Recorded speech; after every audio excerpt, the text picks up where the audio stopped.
Isabella once had a father who gave her hope. He worked day and night so she could chase her dreams. But when he passed away, her whole world collapsed. She lost her home. She lost everything. Left alone on the streets, struggling to survive, she never imagined that one simple choice would change her life forever. What did she do that caught the attention of a cold-hearted billionaire? And what happened next that left her trembling in shock? Sit back and find out as we uncover the shocking story of Isabella and the billionaire. A story you won't forget. Once upon a time in a city called Lagos, a city that never sleeps, where everyone struggled daily to survive and make ends meet, there lived a young lady named Isabella Thomas. Unlike most women who came from good or average families, Isabella came from a very poor home. Her mother died a few minutes after giving birth to her, and her father, Peter Thomas, was a market laborer in Lagos mainland. Every day, he carried heavy bags of rice, crates of onions, and cartons of tomatoes just to earn enough money to feed his only daughter and send her to school. Peter didn't have much, but he had hope and faith in Isabella. Every morning before he left for work in his torn shirt and dusty slippers, he would tell her, "Your education is my pride. I may be poor, but you, my sweet daughter, will become someone great in the future." They lived in a single-room apartment with a leaking zinc roof, but inside that small house, Isabella grew up with values worth more than gold. Her father taught her honesty, dignity, and the belief that no condition was permanent. Isabella loved her father deeply. She studied hard, stayed out of trouble, and earned the nickname Street Professor. She often read under candlelight, and when neighbors turned on their generator, she would sit outside their door using their light to study. She tutored classmates for free and helped her father record his daily earnings in a small logbook.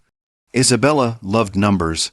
Her hard work paid off when she was admitted to the prestigious University of Lagos to study accounting. Her father cried tears of joy when the admission letter arrived.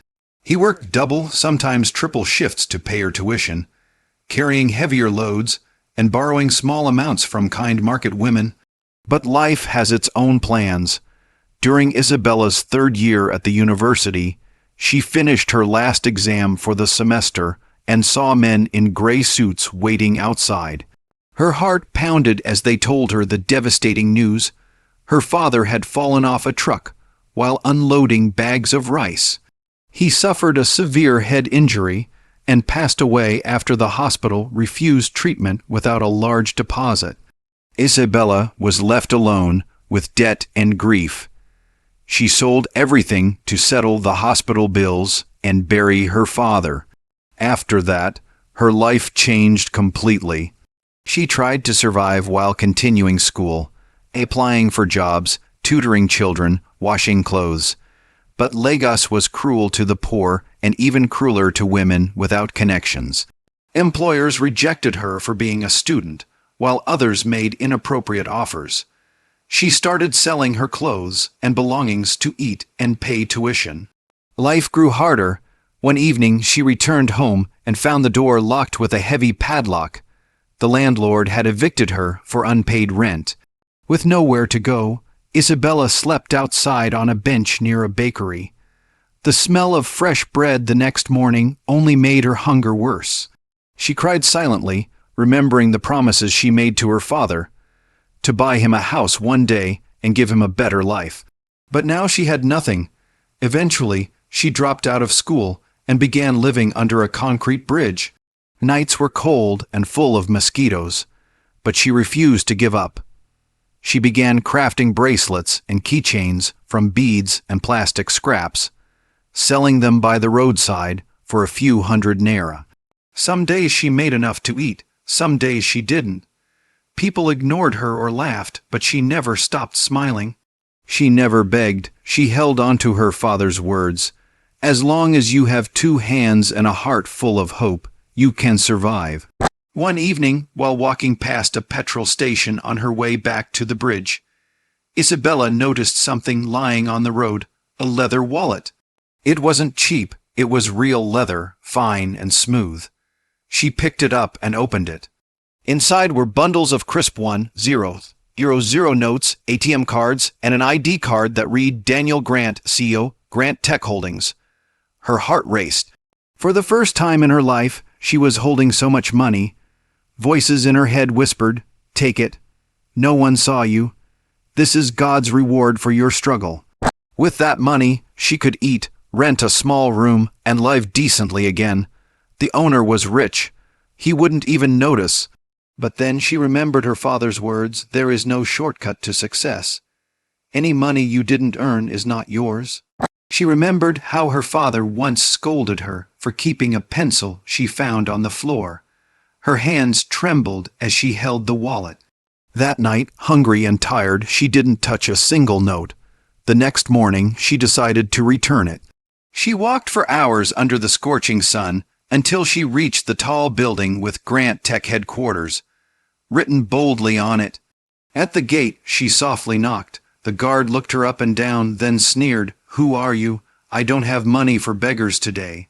His words cut deep, but she calmly said, "Someone dropped this. I believe it belongs to the owner of this company." The guards laughed at her, mocking her for returning a wallet full of cash instead of using it. A young intern named Steve saw the scene and approached. When Isabella explained herself, he checked the wallet and was shocked.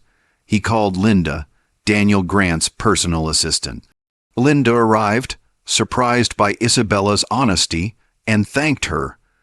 When Isabella turned to leave, Linda insisted she come inside to hand the wallet to Daniel herself. As Isabella walked through the building in her torn clothes and dusty slippers, people stared. Some pitied her, others sneered. But she kept her head high.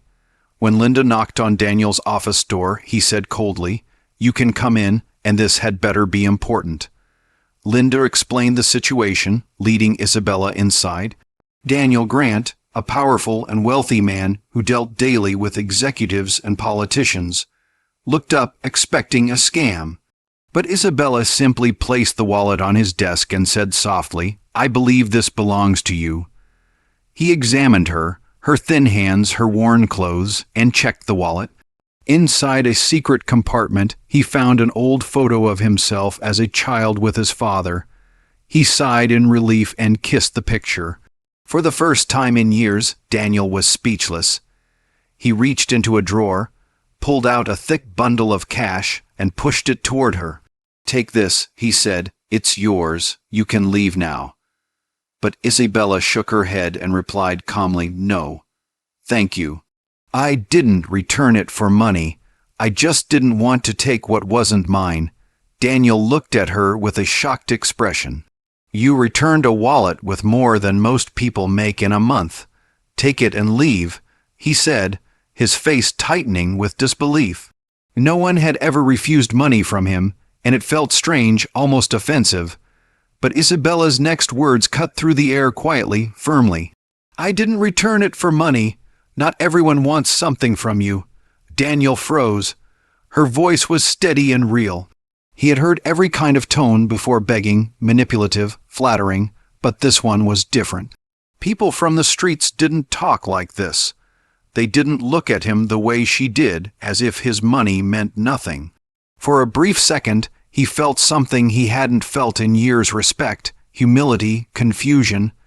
Isabella looked at him with quiet strength, the kind that didn't demand attention.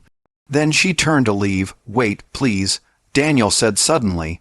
Linda, his personal assistant, turned in surprise. Daniel Grant never said please. He softened his tone. "What's your name?" She hesitated, then replied, "Isabella." "Telling me thank you for returning your wall. It would have been nicer than throwing money at me," she said bluntly. She opened the door to leave, but Daniel quickly followed. "Wait," he said again, this time with sincerity. He reached into his suit jacket, pulled out one of his personal business cards, and handed it to her. "If you ever need anything, Call this number or come to this address. Ask for me directly. And thank you for returning my wallet." Isabella took the card, her eyes firm. "I'm not here for your pity," she said quietly, "but thank you for the card." She walked away, leaving Daniel standing in silence. Later that day, Daniel called his HR department and fired the laundryman responsible for losing the clothes where his wallet had been. But his thoughts didn't stay on the missing wall. They stayed on Isabella. That same day, under the burning sun and choking traffic fumes, Isabella returned to her roadside corner to sell her handmade trinkets. She barely sold anything. A small child accidentally knocked over her tray, spilling her bracelets into the street. Some were crushed underfoot, others under tires. She gathered what she could, tears threatening to fall but never quite escaping. By evening, she sat alone under the bridge, her stomach aching from hunger. As she searched her bag for forgotten coins, her fingers brushed the card Daniel had given her. She stared at it for a long time. She didn't want to beg. She didn't want charity. But she was exhausted physically and emotionally. That night, she fell asleep hungry and uncertain. The next morning, she washed her face with sachet water, tied her hair neatly, wore her cleanest clothes, and walked to Grant Tech. The guards recognized her and let her in after seeing Daniel's card. Inside, she met Steve, the kind intern who had helped her the previous day. He led her to Linda, who smiled warmly. "You came back," Linda said before taking her to Daniel's office. Daniel didn't look up when they entered. "She came back, huh?" he said coldly. When he finally turned around, he opened his drawer, took out 2 bundles of crisp notes, and pushed them toward her. "You can have this. You impressed me yesterday, but I'm not surprised you're back. Everyone comes back." Isabella slid the money back toward him. "I didn't come for the money. I don't want charity, but if there's a job, any job, I'll take it." Daniel stared at her, unsure if she was serious. Her voice was calm, her hands steady. He studied her, her thin fingers, her worn clothes, the quiet grace in her posture. She didn't look like a beggar. After a pause, he said, "We do have openings for janitorial staff, cleaning restrooms, corridors, that sort of thing." "That's fine," Isabella said softly. "I'll take it. When can I start?" Daniel blinked, surprised by her eagerness. "Tomorrow. HR will get you processed." "Thank you," she said simply, then left. Daniel sat in silence for a long time afterward, wondering how a woman with nothing could carry herself like she had everything. Daniel Grant was known across continents, CEO of Grant Tech Holdings, owner of estates, private jets, and power beyond measure. But his reputation was cold, brutal, and feared. He fired staff over late reports and typos. Even Linda, his loyal PA, only spoke when necessary. No one had ever spoken to him the way Isabella did. The next day, Isabella arrived before sunrise. She wore her faded blue uniform, rubber, soled shoes, and a laminated ID that read janitor staff. Isabella. She stared at it for a moment, remembering her dream of becoming a financial analyst. But instead of sadness, she felt resolve. She started cleaning with precision floors, windows, corners, each movement neat and purposeful. 2 staff gossiping nearby mocked her, claiming she must have known someone powerful to get the job. Isabella ignored them, simply buttoned her shirt and walked past. She worked silently and diligently. She greeted everyone politely, even when they ignored her. She helped others without being asked. Over time, people began to notice. When Mama Jane, the oldest cleaner, came in one morning distraught and uniformless, Isabella quietly cleaned her entire section without saying a word. Later, when Mama Jane found out, she sat beside Isabella during lunch and handed her a warm meat pie and a sachet of water. "You remind me of my daughter," she said softly. It was Isabella's first meal that day. From that day onward, things changed. The janitors stopped calling her cleaner girl and began calling her Sister Bella. Even the office atmosphere began to shift, less cold, less tense. There was laughter in the halls again, Daniel noticed. Through CCTV footage, he watched her interactions, her influence. She didn't demand respect. She earned it quietly. One afternoon, he walked into the canteen unannounced. The room fell silent. Everyone stiffened except Isabella. She was by the water dispenser, handing a cup of water to a guard. When she looked up at Daniel, her gaze didn't waver. She didn't bow or shrink. Daniel said nothing. He just left, feeling something unfamiliar seen, not as a billionaire, but as a man. Days later, as he was leaving late at night, he overheard laughter coming from a corner of the building. He stopped to listen. Isabella was sharing roasted ground nuts with a few staff members, telling stories about her father, how he'd died, how she'd worked hard to survive, and how she never gave up. Daniel stood hidden in the dark hallway, listening to her soft voice carry warmth through the air. That night, when he got home, he opened the file Linda had compiled about Isabella.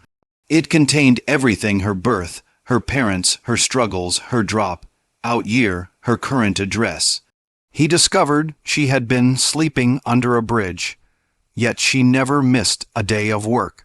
For the first time in a long time, Daniel felt something deep inside: admiration, guilt, and a strange ache in his chest. 2 months later, Isabella finally saved enough to rent a small room near the company. One morning, she was assigned to clean one of the top executive offices for the first time. It was a big moment. Those floors were reserved for trusted, experienced staff.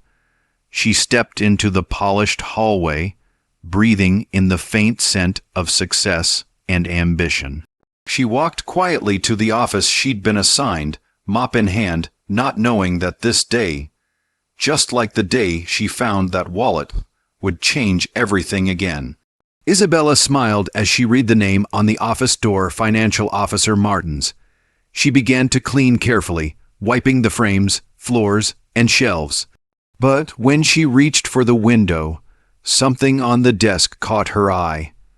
A half-open file. She wasn't supposed to look, but the bold title on the front made her pause. Q3 Financial Report, Internal Review. Her heart skipped a beat as memories of her university days came flooding back. Days when she dreamt of becoming a financial analyst. She remembered how one of her professors had taught her to spot inconsistencies in reports. Curiosity and courage pulled her closer. She slowly opened the file and began scanning the page's rows of numbers, transaction logs, and payment records. At first, everything looked fine. Then she noticed something odd. Some numbers didn't add up. A few invoices were repeated. Same date, same amount, same vendor. It seemed too deliberate to be a mistake. She flipped through more pages and saw more of the same. Her hands trembled. Someone's hiding something. She whispered to herself, could someone be stealing from the company? From Daniel Grant himself? Fear and conscience battled inside her. She could walk away, finish her cleaning, and pretend she'd seen nothing. No one would ever know. But she remembered her father's voice. Always do what's right, even when it's hard. She took a deep breath, placed the papers back exactly as they were, cleaned the desk, and quietly left. All day the thought haunted her. Finally, she decided she couldn't stay silent. After her shift, she went straight to the executive assistant's desk. "Excuse me, ma'am," she said, trying to keep her voice steady. "I found something important, and I'd like to speak with Mr. Daniel Grant." The assistant looked up, unimpressed. "What's so important that you need to speak with him directly?" "I think there's something wrong with one of the finance reports," Isabella said firmly. The woman raised a brow. "Who are you again?" "I'm a cleaner," Isabella replied, "but I studied accounting, and I think someone might be stealing from the company." The assistant stared at her, unsure if she was joking, then made a quick call. 10 minutes later, Isabella was once again standing in Daniel Grant's office. Daniel looked at her curiously. "What report?" he asked quietly. She didn't hesitate. She named the file, explained the repeated invoices, and pointed out the suspicious figures. Her words were clear and confident. When she finished, silence filled the room. Daniel pressed his intercom. "Call Mr. Martins from the finance department now." 20 minutes later, Martins arrived, smiling confidently. "Sir, you called." Daniel didn't return the smile. He slid the file across the table. "Please explain these figures." Martins flipped through the pages, his face tightening. I don't know how they got here. It must be a clerical error," he stammered. Daniel stood slowly. His voice was calm but firm. "You've worked here for 6 years. You've signed every quarterly report. Do you really think I can't smell a thief?" Martins had no words. Moments later, security escorted him out of the building.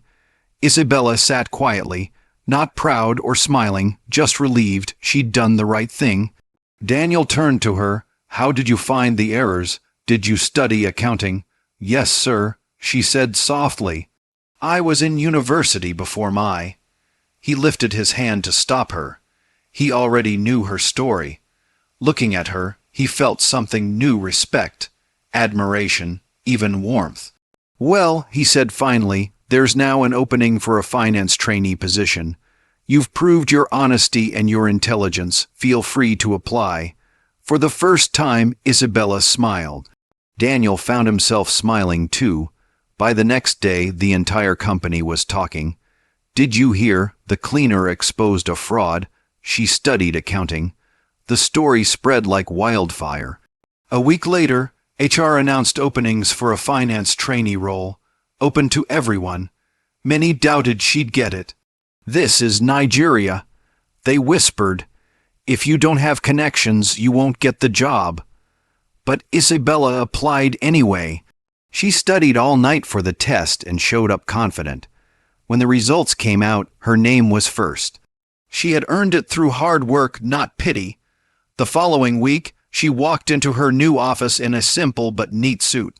Her desk bore a nameplate, Isabella Thomas, finance trainee. She had her own accommodation and a new life ahead. Staff who once ignored her now congratulated her, but she remained humble, polite, and kind. Daniel watched her quietly from his office cameras. She wasn't the same girl who once slept under a bridge. She was a woman of strength, dignity, and hope. Her influence changed more than her life. It began to change Daniel himself. He stopped yelling at staff, started asking about their families, even offered coffee to the guards. "Our boss is changing," people whispered. It all started when that girl came. Over time, Daniel and Isabella grew closer. She didn't flatter him or act impressed by his wealth. She treated him like a human being. One evening, he overheard her rehearsing a presentation in the conference room. She was alone, explaining figures on a whiteboard. He stood quietly, watching. When she finished, he clapped. She turned in shock. "Sir, I didn't know you were there." He smiled. "You're good. I'm impressed. I'm just trying," she said shyly. "No," he replied softly. "You're becoming." He sat and spoke gently. "You know, I used to think everyone wanted something from me. Money, power, connection. But when you returned my wallet that day, I realized there are still people who carry dignity in their bones." Tears filled Isabella's eyes as she remembered her father and all she had endured. "I just wanted a chance," she whispered. "You didn't just take a chance," Daniel said. "You created one." From that day, a quiet friendship began. They talked about life, pain, and purpose. One afternoon, Isabella asked a question that stunned him. "With all your wealth and power, are you happy?" He didn't answer, but his silence said enough. Weeks later, Daniel called her to his office. She entered nervously, thinking she had done something wrong. Instead, he handed her an envelope. "It's your transfer letter," he said with a smile. "You're now a full-time junior financial analyst with full benefits." Isabella was speechless. Then he pulled out a small box, a car key inside. "The company's giving you a car and driver if you wish," he said. Tears filled her eyes. "No, sir, I can't accept this. I don't deserve it." Daniel smiled warmly. "You deserve everything, Isabella. You changed me. You changed this company. You changed the way I see the world." As she walked out, applause filled the hallway. Everyone admired her. Over time, Daniel shared more about his past, how he came from a struggling family, abandoned by his mother and hardened by betrayal. Money had become his shield, but Isabella's honesty broke through that wall. Slowly, affection grew. They found comfort in each other's company, and one evening, Daniel gave her another box. Inside was a diamond ring. He got down on one knee, the billionaire who bowed to no one. "I don't know how this happened," he said softly. "I used to believe love was for people who needed help, but now I know. It's for people who make each other whole. Isabella, please marry me." Tears rolled down her cheeks. She never imagined this moment, but she knew her heart had found its home. "Yes," she whispered. Their wedding was small and beautiful. No media, no luxury, just love. They stood before God, not as a CEO and cleaner, but as two souls who found light in each other. And that was how the girl the world forgot became the woman. A billionaire couldn't live without, not for her beauty or power, but for her honesty, humility, and strength. Sometimes life measures you not by where you sleep or what you wear, but by how you rise when everything falls apart. Isabella proved that no dream is too far for those who keep fighting with integrity and faith.